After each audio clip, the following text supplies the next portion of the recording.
Hey there, friends. Welcome to Bronze Medal Moms. We aren't going for gold, we're going for bronze on the daily. I'm Amy. And I'm Amanda, and we are here to remind you that you don't have to be perfect to show up, survive, and even thrive in motherhood. Hello, moms, welcome back. Today, we're tackling one of those inevitable parenting milestones, the sex talk. And spoiler alert, we're not going golden here. We're bringing the bronze medal energy because imperfect is our perfect. Oh my gosh, yes. And if you have ever tried a sex ed book talk that made you cringe more than your preteen, you're not alone. Because when I went down this route for the first time, I started with a biblically based book series and it was bad. Like awful, awful bad. Did I just read this out loud? Bad. And we'll get into that. So enter It's So Amazing. That's the name of the book. It's So Amazing by Robbie H. Harris. Sounds promising, right? So here is what the experts say about it. It's aimed at kids 7 and up. It covers topics like eggs, sperm, birth mechanics, families, gender, consent, in a science-based, inclusive, kid-friendly way. Like the tone is very, very straightforward, even a little humorous, and it really helps parents talk and have the conversation with their kids, whether their kids are for it or against it, all in a very colorful, cartoony format. Yes, I love it because when I compared it with the awful books, let me tell you about that book. So Let's start with the bad. Let's start with the bad, then we'll go to the good. right. So first of all, my husband and I, we're a very science family. I don't know if you remember this, Amanda, but when Adelaide was like 2, she bought at the Houston Museum of Natural Science a stuffed uterus. It was her I feel favorite. like I do remember her buying the stuffed uterus. Stuffed uterus because she knew she grew in mommy's uterus. It was her favorite. And she wants one to hold of her very own. We still have it. She took it with her everywhere. We would go to Ohio. She'd pack it in her little Nemo suitcase. So we always, from an early age, were all about the science. Like she knew about that she grew in my uterus. She knew what a period was because she'd see me in the bathroom, right? So I thought, okay, I'm going to get on top of this. I'm going to be all over it. So a lot of my friends on Facebook recommended this book set called God's Design for Sex series. It's 4 books and it went from ages like, let me make sure I'm saying this correctly. Yes, start at age 3. So it's 4 books. So you start early. Start early. Book 1 was ages 3 to 5. Book 2 was ages 5 to 8. And then book 3 is 8 to 12. And book 4 was 12 to 16. Okay. And Book 4 is R rated. I didn't even get to book 2. Okay. So I opened book 3 or book 1. Sorry. I opened book 1, ages 3 to 5. It's the story of me. It's called Babies, Bodies, and a Very Good God. I'm like, okay, here we go. Okay. Sounds calm. Sounds cool. Yeah, we're very science-based, but we also believe in God, right? So here we are. And literally within the first 2 pages, 3 pages maybe, it immediately, like, it talks about like love and you love someone and you have sex, but immediately starts mentioning ejaculation and sperm. I'm like, For nope. a 3-year-old? For a 3-year-old, I'm like, nope, I'm out, not ready for that yet. Nope. Even though she's carrying her little stuffed uterus, absolutely not. Hard no. No, no, no. So I didn't even get into book 4. I actually think I still have the set, but you're actually the one that recommended this book. I think I probably told you maybe how bad it was. And Well, I actually posted on Facebook because let me tell you how I did this. So Rue's our oldest, and I cringe even talking about this. But I will say this. I got this, I'm side noting a little bit, but I got this tip from someone. I want to say it was my sister. I don't remember. But it really struck a chord with me on the sex talk conversation. They said your kids' brains are like a sponge. And think about if a sponge is full and you pour water on it, the water like some goes in, but really it pours all over. Mhm. Whereas if the sponge is empty and you pour water into it, it absorbs. Yep. So as a parent, you want to be the one that pours the water first. Fill it up. So that when their little friends say something and they're like, oh, this is how this is, they can be like, no, that's not true. That I know that's not true. Yeah. Or that's done. Like it gives them a foundation. I'd rather have them have my foundation first than get, little 100%. Susie's Oh, info on the playground about boy parts. right. So Exactly. You don't want their on son. Amazon, just Googled on Amazon, happened to find it. It had really good reviews. Let me tell you what I did. We Rue loves chips and avocado. I love a margarita. We went to a Mexican restaurant.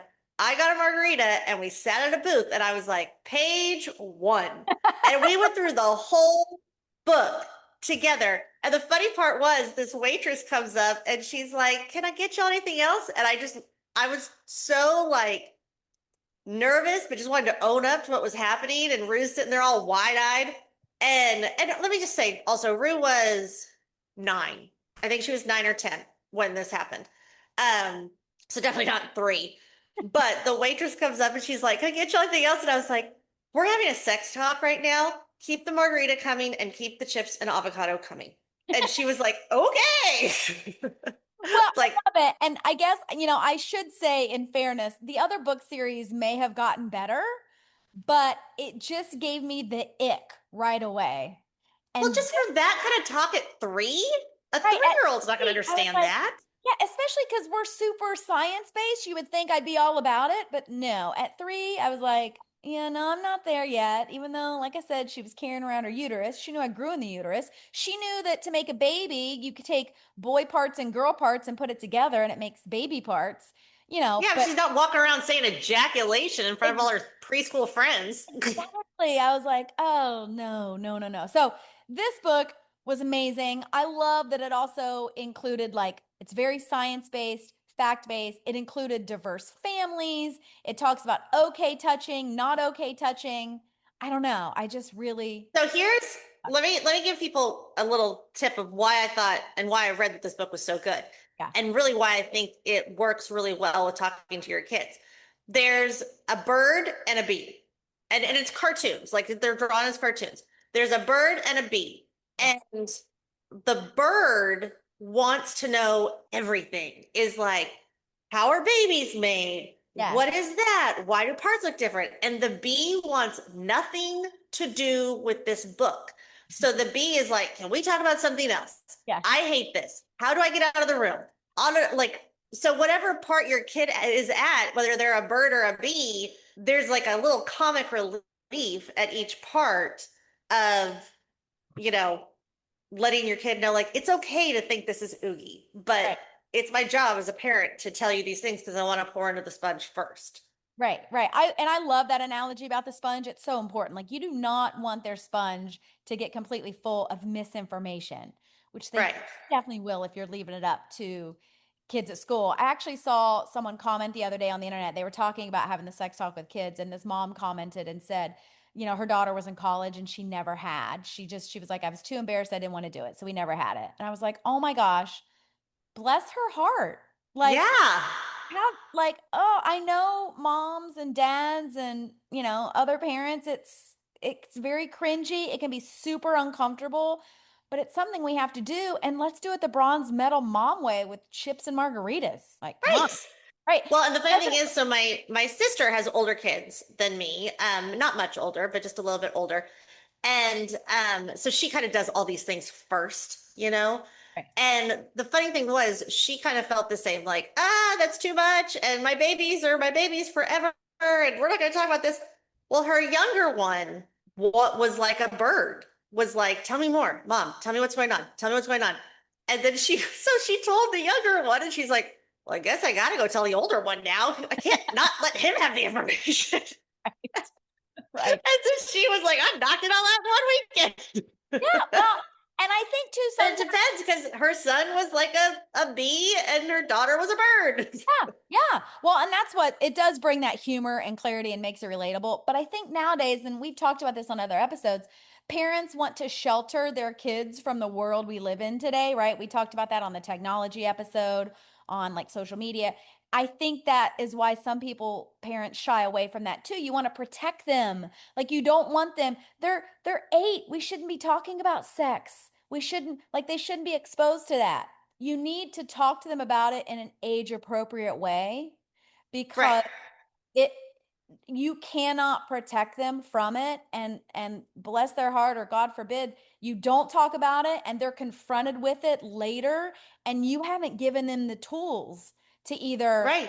you know like stand up for themselves or say no, or know what unwanted touching is, know what other things are like grooming. Like it goes beyond just the icky mechanics of sex, right? It's so much more. Well, and, and and I think this book, and by the way, we're not getting paid to promote this book. no. We actually tried to see if the author was available for interview, and he's passed away. So Yeah. really, we're honoring him in this book. Yes. But one of the things I like is there's a lot of words in this book, so I didn't like read the whole thing with her, but it did start conversations. And like you're saying, like this sets a really good groundwork for talking about bigger conversations about, good touches, bad touches, Yeah. grooming, like the whole Yeah. thing. I do have a funny story though. So when Rue and I were reading this book, and I, I'm trying to look in the page right now, what page it is. It's one of the like earlier pages. I think it's like page 11 or 14 or something like that. I don't know. I don't know which page it specifically is. But oh, here it is, page 16. It's about the male parts. And we turn to page 16 and she shuts the book dramatically and goes, "Mom, no." And I go, "Rue, you need to know this stuff. I grew up, this is totally TMI, but hey, it's a podcast, so why not? I grew up with a sister, and that was it. Yeah. Like, I didn't even, I kind of knew what a penis looked like, but like it was like this magical thing I didn't know about. So I wanted to make sure Rue knew, like, hey, it's just a body part. It's not a big deal, blah, blah, blah. Right. She slams the book and is like, "Mom, no." And I said, "You really, I know this is uncomfortable, but we are going to do this together." And she goes, "Mom, I see those things all the time.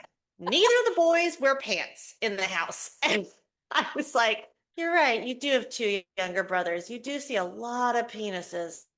All right, I think we're probably good on this page. I think we're good on this page." I was dying because I was like, I mean, she even like, I think until she was like 7, she and Roger would like take a bath together because they had so much fun. And I was like, yeah, you definitely know what a penis looks like because you've got 2 younger brothers. Well, Adelaide's an only child, but we are what I like to call the naked family. I grew up in the naked family, and it sounds gross and like someone should call CPS. That's not what I mean. What I mean is, uh, when Adelaide was little, actually, oddly enough, both of our houses that we've lived in don't have shower doors in the primary bathroom. Oh, like they're curtains or what? Nope, nope, nothing. So in our first house that we used to live in, it had 3 steps that went down into the shower and nothing. It was just wide open. Like a shower cave. Yeah, and then this one here just has one like a pane of glass, but that's it. So you see Oh, I've, everything. I've seen those. I really would love to see a picture of your shower cave, but I should post it in the show notes. I will. I'll definitely text it to you. But anyway, we always like, so she's seen her dad shower from the time she was little. She will walk across the house naked to get laundry, or, and I was like that with my parents. Now, right, once I got a certain age, my dad was like, "Okay, I'm not going to run through in my underwear anymore." right. But so Steve, Adelaide has certainly seen, she knows what a penis looks like. She used to call it a peanut because she couldn't say penis when she was like 2. And she'd be like, "Dad, your Sure, that penis." made Steve feel really good Yeah. about himself. So he'd have boxers on and like it'd be unbuttoned and she'd be like, "Daddy, your peanut's hanging out." But what I like, so immediately I went to page 16 because I have my book here too. And what I forgot, like it talks about the science of what's inside, But it also talks about like uncircumcised versus circumcised. Because, Yes. so then you're not super shocked when you're older, possibly, and you may encounter one or both of those. Well, and don't you remember, like, that was a thing. Like, you Yeah, talked about, like, they're going to as talk you know, about it. people became Listen, sexually active, they were like, oh, was he circumcised? Is he not? Like, if you just know what that is, again, you're feeling that sponge. It's not a big deal. it's You not a don't big deal. care. Like, if you have the education, you don't care. It's not a big deal. And I can distinctly remember, I can't remember what grade, but I remember it was in our middle school building. So I was either in fourth, fifth, or sixth grade. And my friend brought in a condom that she'd stolen from her parents.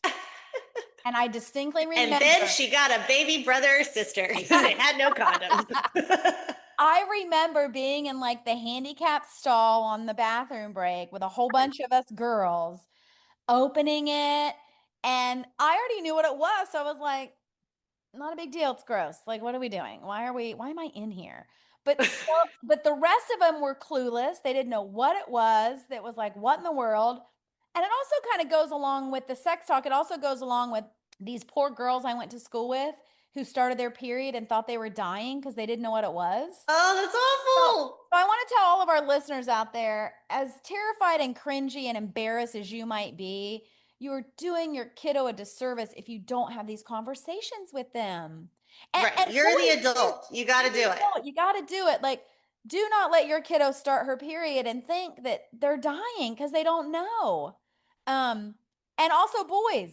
Boys don't have them. You need to tell them about them. You want to raise boys that don't make fun of girls. Like if they see a girl that maybe at school has bled through, they know what it is and they offer them a jacket or something. You know what I mean? Like they're not afraid to go buy them at the store. Like these are all conversations that we have to have, but we can do it the bronze medal mom way. And this book literally it takes the pressure off. It makes it so easy.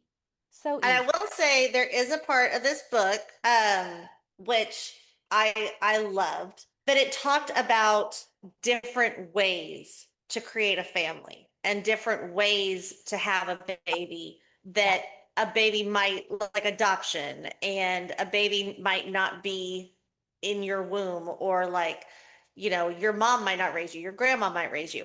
Little things like that, I think, are so healthy for kids to realize, of like we have this wonderful friend at school, and I've talked about her before. She is white, and and so their husband, they have a white son, a biological white son, and then they adopted two African American girls. And no joke, one of the other girls at school was shocked when she found out that they were adopted. She was like, what? Since when? And they were like, you didn't notice that we don't look like our parents? And she's like, no, what? And Yes. I was like, it Yeah. was so funny. But I was like, score points for you, little kid. But I think it's really healthy for kids to know there's different ways to create a baby, different ways to create a family. Yeah. Still, like, a man or a woman can only create a baby, but that doesn't make a family, Right. you I love know? that too. And I love that, like, I know Adelaide, we had friends who were going through like an IVF journey and they totally made Adelaide a part of it. So she knew what was happening for everything, right? Um, and she was still young. So it was age appropriate. She knew that they needed help making a baby and that we were going to take, good parts from the girl and good parts from the boy and put it together. But I didn't go into the detail at that point. She was very young about, uncle's going to stick his penis into, or because Right. sticks his penis in, it doesn't work. So we're going to have to do it outside of, that's what you can do it age appropriately and then just build on it. And honestly, the sooner you start, the easier it is. I agree. Yeah, Um, I totally agree. And I do think you just do it in an age appropriate way. yeah, Which, speaking of, you're talking about, though, about educating your boys to, be fine with yeah, all the things. periods and all that stuff, and really, like, being helpful if, a girl has a spot or something like that. there's even, they talk about this, which just was unexpected to me. Um, like boys getting excited, like Oh, yeah. having an erection. And there's the cutest little, it's on page 24. It's the funniest little picture of a little cartoon boy at the pool, and he's looking down like, what is that? Yeah. Because a lot of times for boys, it's not that they're turned on, it's that their bodies are changing. Right. And I think it's really smart to educate our girls of like, hey, just like you are going through this change with your period, a boy is going through this with, erections and feeling like how this thing works and all that. So like it's not something that you poke fun and make fun of. So It's true. just something that happens, and you can be the bigger person and help someone out if something happens at Right. school rather than like pointing the finger and, you know, Right. And calling somebody out. it goes both ways. I love that. Well, and It just goes back to trying to not make assholes. that's We right. just want to make good children. Yes, we just do not want to raise little assholes. Right. We Kind, did, good children. That's the yes, goal. we did the book a little bit differently. Um, Adelaide was a little bit older. Like I said, we had started talking about things from the time she had her little stuffed uterus at like 2. So, Um, like periods and everything, right? All the things, none of it was off limits. This book though, she wanted to go through it herself first before. oh, that's interesting. Yeah, so she was like, "Mommy, can I go through it?" Because I told her I was like, "We're going to go through this book together. How do you want to do it?" And she said, "I want to go through it first, like on my own, and then, we can go through it a little bit at a time." So that's what we did. Um, And you're mad because you heard from me that margaritas were involved, and you're like, no, no, Adelaide, I need to go get a margarita. right. I'm I'll like, be drinking my margarita while you're reading it yourself. she chose wrong. But I think that does it. Yeah. I mean, it is because it's a cartoony book. Yeah. It is okay for kids to look through it and read Yeah. it Yeah. themselves first and then kind of be like, okay, what parts you want to talk about? I will say, when we went through the whole book, the entire book, and then at the end, I asked Rue, I said, okay, do you have, and like I asked her questions, along the way. It wasn't like, shut up while I'm talking. It was, we talked about the whole thing, but I was like, well, hey, how are you feeling? What was all that? Yeah. All Yeah. that. And she goes, I just, she's like, I'm fine. And it all makes sense. I just don't understand one thing. And I was like, okay, get ready. Get ready. Like your What's brace. she going to say? Brace myself, brace myself. And she could not wrap her head around how an egg decides when to split and be twins or triplets or Yeah. whatever. And I told her, I was like, well, that's kind of the miracle of birth. Sometimes it happens, sometimes it doesn't. She's like, that doesn't make any sense. Yeah. She's And like, like I she need, needed a concrete right, answer. right. I need a definitive answer.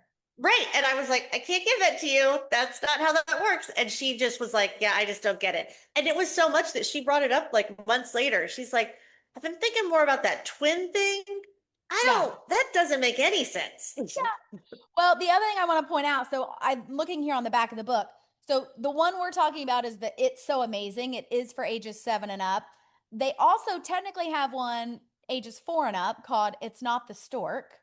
And then I'm thinking maybe I'll get this one and check it out. They have one for ages 10 and older. Now Adelaide and Rue are both older than that, but it's called It's Perfectly Normal. Um, and it's for like young adolescents, it says. So I may check that out. Ooh, now we have to It's go get both, that book. yeah, they're both by Robbie Harris and Michael Imberly. And I believe Michael is the illustrator for the first one, but then co-author for the last 2. Oh, Um, I see. Okay. yeah, and I think Robbie is, I think she passed away. I think we looked her up, I believe. But Yes. you can get it on Amazon. We actually could put a link in the show notes. Um, but you don't have to be perfect. You don't have to know everything about it. You don't even have to have all the answers. You just have to talk and show up. And like in our family, we're very sarcastic. So there's definitely humor and little tiny jokes when we have this talk. But this book really, I can't say enough about it. So thank you, Amanda, for recommending it to me so many years Of ago. course. It's Well, so and I think it's true too that like I like the idea of having a book because as parents, we need something to reference. Mhm. Like, don't go in there, willy-nilly. Like, go in with a plan. and set your kid up. Say, hey, we're going to talk about this, not just like in between dinner or something one night. Oh. Like, hey, we're going to talk about this. Yes. I want your brain ready because we're going to do this. Not like while you're on your iPad, you're going to focus and we're going to talk. But That is such a good tip for people. And I did that with Adelaide. At first, I messed up because I was ready to go through the book, but it was at a time of day where she clearly was not. So then I was like, okay, we're going to come back to this. And that's when I asked her, like, how do you want to do it and when? Um, like for us, she is the most open and shares the most and is the chattiest, like right before bedtime. And yes. and that's when I am exhausted and ready to be in bed. So I, as a mom, I have had to adjust and be like, okay, I'm not going to bed yet. Like I'm going to be up for another hour because, that's when she is the chattiest. So that's a great one to like, don't do it at a time where you as the like the bronze medal parent is ready for it if your kiddo's not. Because it won't Exactly. go over well. Exactly. It won't go over well. If they're not in the mood, you know how you pick your kid up from school or they get home from school off the bus and you're like, how was school today? And they're like, yeah, fine. But then like later that night when dad gets home or grandma calls, they like spill all this stuff that happened at school. You're like, wait a minute, is it me? No, it's the time. They're not ready to It's the talk. time of day. It's the time of day. It's the time of day. So. Yeah, Riz the same. Right now we're having an issue with sleep time because man, come 8:30, she's ready to talk all the things. Right, which is great. Like, we have to go to bed. We have to go to bed. We can't be chatting until midnight. But I love it. I love it. I want to hear everything. But I'm like, oh my gosh, go to bed. I know. I feel you. But at the end of the day, the sex talk doesn't have to be perfect. It just has to happen. And so if your go-to biblical book didn't actually give the sex of the facts, go zing your brain with it. It's so amazing instead. It's definitely worth a try. Yes. And like I said, you don't have to nail it. You just have to try. You just have to show up, maybe crack a joke. And that alone is the bronze medal victory. So if you've used this book or picked up another one that worked, share with your bronze medal mom Instagram family. We are in this together. There is no perfection needed. No perfection. It just has to actually happen. And the sooner the better, because it will make it easier when you get into some of the harder stuff. Exactly. So grab a book, pour the juice boxes, the wine, the margaritas. We won't judge. And remember, bronze medals are still winning. See you next time, moms. Bye, moms. Thanks for listening to our moms on Bronze Medal Moms. Don't forget to subscribe, share with your friends, and leave us a review. We'd love to hear from you. See you soon.